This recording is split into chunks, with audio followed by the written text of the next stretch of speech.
Bangladesh cricket board বিসিবির নির্বাচন আগামী 6 অক্টোবর এবং সেটাকে ঘিরে আপনার বেশ ক্রীড়াঙ্গন বেশ উত্তপ্ত।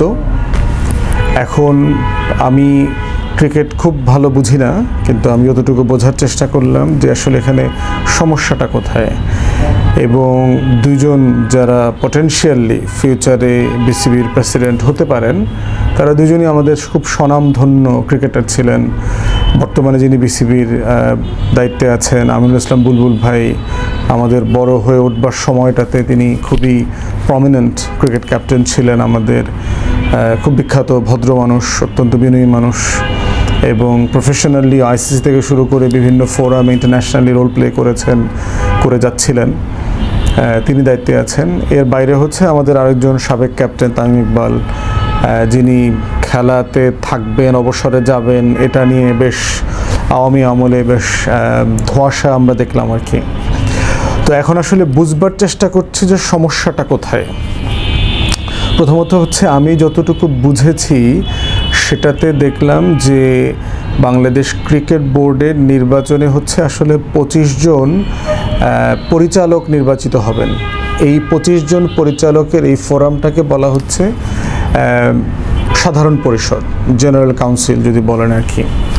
এখন এই 25 জন পরিচালক পরবর্তীতে ভোট দিয়ে একজন সভাপতি এবং সহসভাপতি নির্বাচিত করবেন।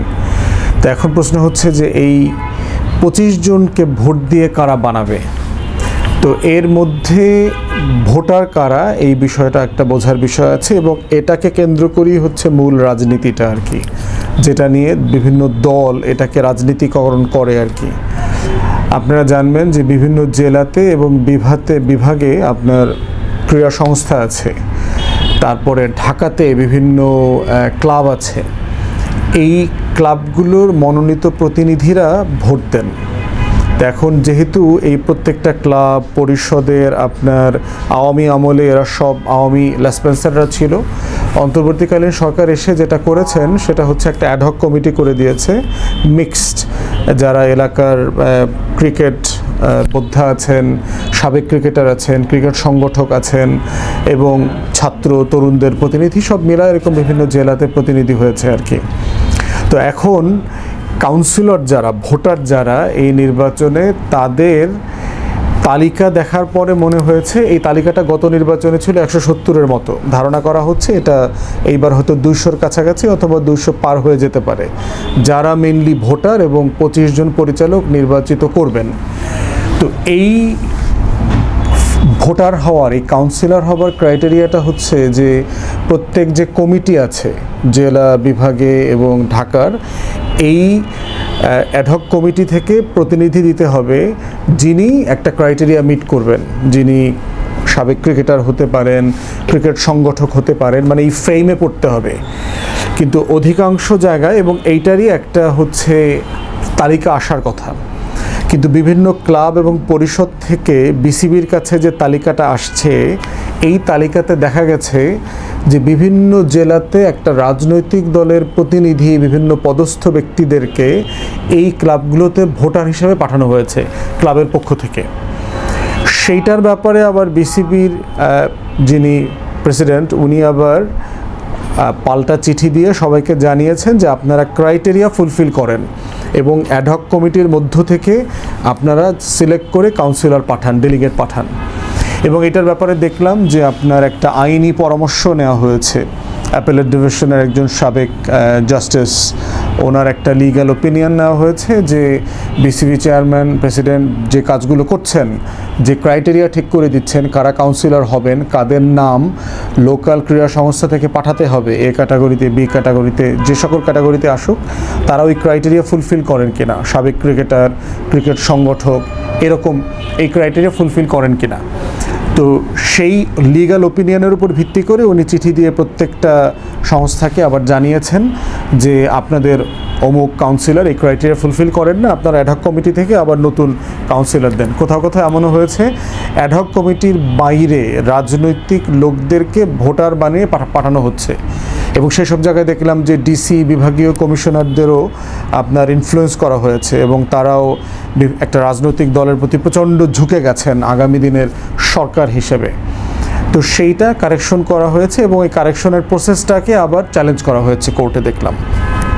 কিন্তু সব মিলিয়ে যেটা মনে হয়েছে, বর্তমান বিসিবি প্রেসিডেন্ট যেটা চাচ্ছেন এটা আসলে একটা পেশাদার স্পোর্টস সংগঠনেরই আসলে চাওয়া। আমরা যেটা চাই যে আমরা চাই একটা সংগঠনকে রাজনীতি মুক্ত থাকতে হবে, কিন্তু পেশাদার ক্রিকেটের জন্য তিনি দিনরাত কাজ করবেন, এই জায়গাটাকে আমরা দেখতে চাচ্ছি।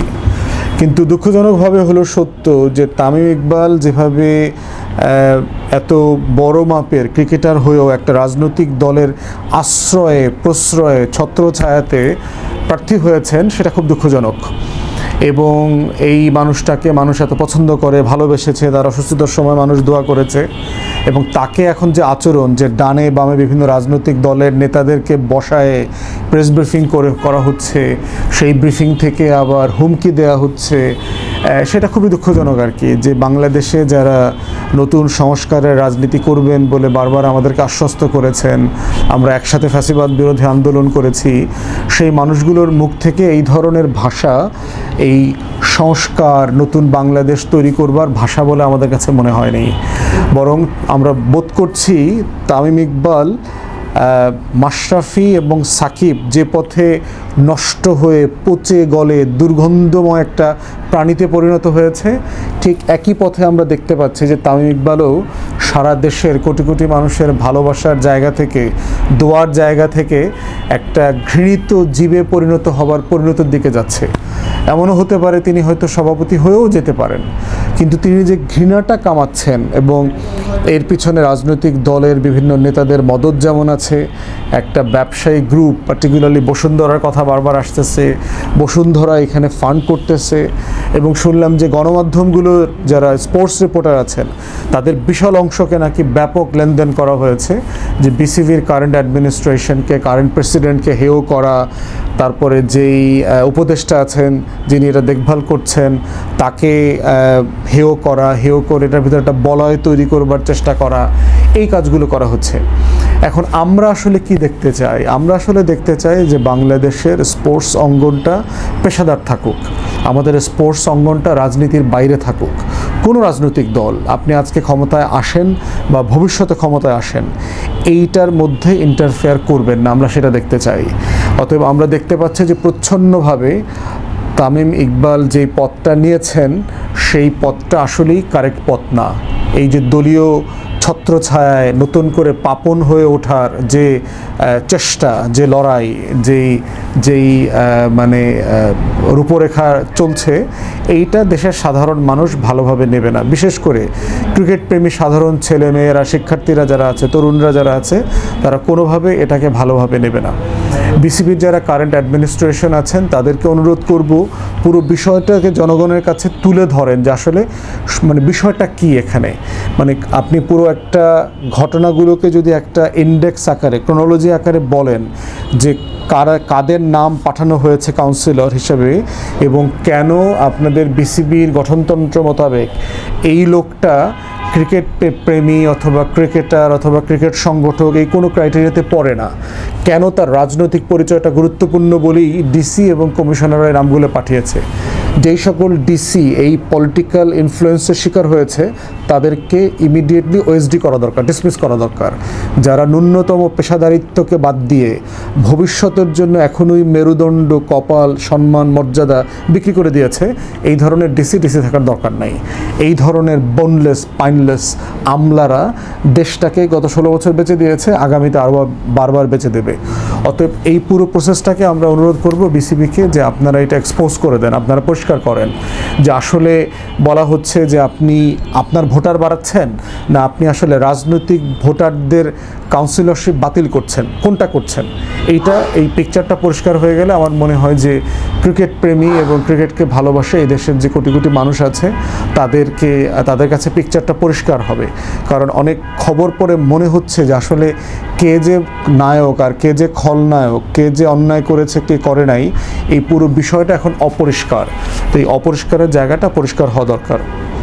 আমি ব্যক্তিগতভাবে ওই লিগ্যাল ওপিনিয়ন যেটা আছে আপনার সাবেক অ্যাপেলেট ডিভিশনের জাস্টিস যেটা দিয়েছেন মির্জা হোসেন হায়দার ভাই, এটা আমি পড়েছি এবং আমিনুল ইসলাম বুলবুল ভাইয়ের যেই লাইন অফ অ্যাকশন দেখতে পাচ্ছি সেটা অ্যাকর্ডিংলি সেই লিগ্যাল ওপিনিয়ন মোতাবেকই হয়েছে।